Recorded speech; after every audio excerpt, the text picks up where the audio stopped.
Bonjour. Alors, cette vidéo s'adresse particulièrement pour les étudiants et les futurs bacheliers notamment. Nous sommes en juin 2026. Il fait très chaud. Donc au stress se rajoute la chaleur, ça devient compliqué. Donc juste deux petits conseils. La respiration en cohérence cardiaque et la visualisation positive. Pourquoi la respiration en cohérence cardiaque? Je vous montre, ça c'est notre cerveau, d'accord? Là, nous avons trois cerveaux. Le reptilien, qui est le premier cerveau, celui qu'avaient nos ancêtres. Il n'avait que celui-ci. Lui, c'est attaque, fuite, sidération. Ça a permis notre survie, mais il est encore un peu trop présent. Je vais vous expliquer. Puis, c'est créé le deuxième cerveau, le limbique, d'accord, qui, lui, regroupe toutes nos mémoires. Puis, des milliers d'années après, le cortex. Le cortex, celui qui réfléchit, le rationnel, etc. Ensuite, ça, on va dire, ce sont les émotions. Quand vous êtes bien concentré, que vous êtes sans stress, que vous regardez un film par exemple, ou que vous êtes en train de réviser une matière qui vous plaît bien, vous êtes concentré, vos trois cerveaux sont connectés, vous êtes en mode parasympathique. Ok. On va imaginer que tout à coup, l'épreuve arrive, juste avant, etc. Qu'est-ce qui se passe? En fait, les émotions commencent à monter. Et plus vous avez mis de la pression, si en plus il y a de la pression extérieure, les parents, l'école, etc., qu'est-ce qui se passe? Tout votre système va ressentir presque un danger de mort si j'échoue. Évidemment, ce n'est pas la réalité, mais votre système, plus vous êtes stressé, plus c'est ce qu'il va comprendre. Donc, qu'est-ce qu'il fait?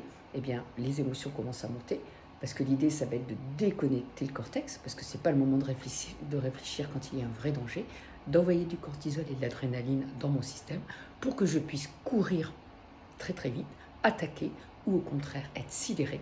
Parce que quand je suis sidéré, avec un peu de chance, le prédateur va passer et ne va pas me manger. Donc, et c'est ce qui se passe en général. On va plutôt être sidéré. Hein. Certains vont fuir, en fait.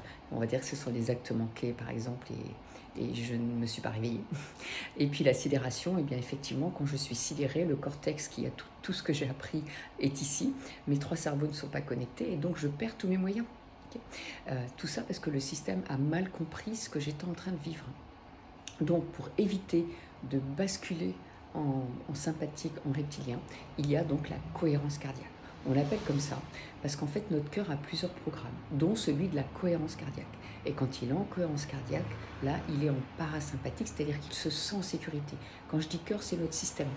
Tout notre système nerveux, notre cœur, en fait l'être humain est un système avec plusieurs choses complexes. Et donc cette respiration, elle consiste comment?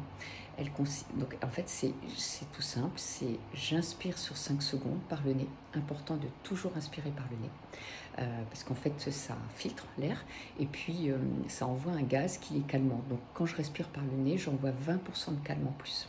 Donc j'inspire sur 5 secondes et je souffle tout doucement, soit par le nez, soit par la bouche, comme si je soufflais dans une paille. Et puis vous enchaînez, vous inspirez sur 5 et vous soufflez sur 5. Ce rythme de 5 va envoyer une onde au cœur qui, en l'entendant, au bout d'une minute, va rentrer en cohérence cardiaque. Vous voyez, notre système nerveux, il est autonome. Ça veut dire qu'on ne peut pas, avec le mental, le raisonner.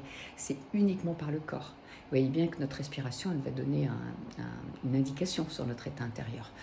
Si je commence à stresser, je respire très haut, je respire mal. Et donc, et inversement, en modulant ma respiration, je vais pouvoir changer mon état intérieur. Et vraiment, ça marche très très bien. Alors, quand l'utiliser? Le matin au réveil. C'est vraiment important. C'est-à-dire que vous mettez votre réveil 2-3 minutes avant, vous êtes dans votre lit et vous respirez allongé en cohérence cardiaque. Si vous pouvez, comme vous êtes allongé, c'est plus facile le matin, rajouter la respiration dans le ventre. Ça veut dire quoi? J'inspire par le nez, mon ventre se gonfle comme un ballon. Et quand vous soufflez tout doucement, le ventre rentre. Et vous recommencez, vous inspirez, le ventre se gonfle. Vous expirez, le ventre redescend. Vous voyez, ça permet une grande oxygénation. Pourquoi? Parce que quand mon ventre se gonfle, j'ai mon diaphragme qui est ce gros muscle comme un parachute qui s'abaisse, me permettant de me remplir d'oxygène. Et quand je souffle, mon diaphragme remonte et je libère tout le dioxyde de carbone, tout ce qui n'est pas bon pour moi. Évidemment, quand c'est juste avant l'examen, que vous êtes assis, par exemple, dans le couloir avant l'oral, parce que là, ça va plutôt être les oraux, faites-le discrètement. Tant pis si là, il n'y a pas le ventre, c'est pas grave. Ne serait-ce que faire le rythme 5-5 va permettre à votre cœur d'être en cohérence cardiaque. Donc, vous le faites le matin.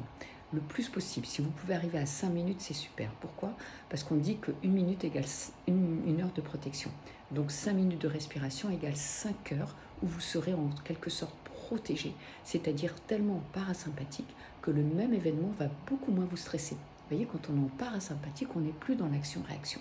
On reste connecté beaucoup plus longtemps. Mais au début, c'est pas forcément facile de faire 5 minutes, mais au moins faites 2-3 minutes pour démarrer la journée en parasympathique. Et évidemment, en cas de besoin. Et puis, vous recommencez le soir. Voilà, juste avant de vous endormir. C'est important puisque ça aide d'abord à vous endormir et sereinement. Ce sont les derniers messages que vous envoyez à votre inconscient, à votre système. Et c'est là où vous allez rajouter la visualisation positive. Donc, la visualisation positive, c'est en fait, sachez que le cerveau ne fait pas la différence entre le vrai du faux. C'est-à-dire que si vous pensez à quelque chose, il va imaginer que vous le vivez. C'est pour ça que si on repense à quelque chose qui s'est mal passé, vous voyez bien qu'on se sent mal comme si on le revivait à nouveau. Eh bien, l'humain est très fort pour faire ça, mais c'est normal, en voyant le danger, ça a permis notre survie, sauf que maintenant, il n'y a plus autant de danger que lorsque nous étions les hommes des cavernes. Donc là, il va aussi, eh bien, en visualisant que je réussis parfaitement mon examen, la veille, l'avant-veille, voilà, au moins la veille, si les examens sont très bientôt. Voilà, la veille, au moment de vous endormir, vous vous imaginez, pendant que vous faites votre respiration, comme un écran de cinéma. Et puis là, vous visualisez la salle, vous visualisez le prof, que vous ne connaissez pas, mais vous pouvez inventer. Et puis vous, qui prenez le sujet et qui réalisez parfaitement bien l'épreuve, que ce soit l'écrit ou l'oral. Et puis vous vous endormez comme ça. Et donc le lendemain matin, quand vous arrivez, vous avez respiré, vous êtes en parasympathique, votre cerveau se dit « Ah, je me souviens qu'hier, on a déjà vécu cette scène et ça s'est très bien passé. » Et vous voyez que là, au moins, vous êtes dans les meilleures conditions. C'est quand même dommage de travailler et d'apprendre tout ce qu'il faut et de perdre ses moyens et de ne pas réussir l'examen. D'accord? Donc voilà, très important. Respiration en cohérence cardiaque, et ça marche pour toute votre vie vraiment. Et vous verrez que quand on voit les effets que ça va, on n'a plus envie d'arrêter. Et visualisation positive. Voilà, je vous souhaite à tous les étudiants, les bacheliers, bon courage, bonne chance et à très bientôt.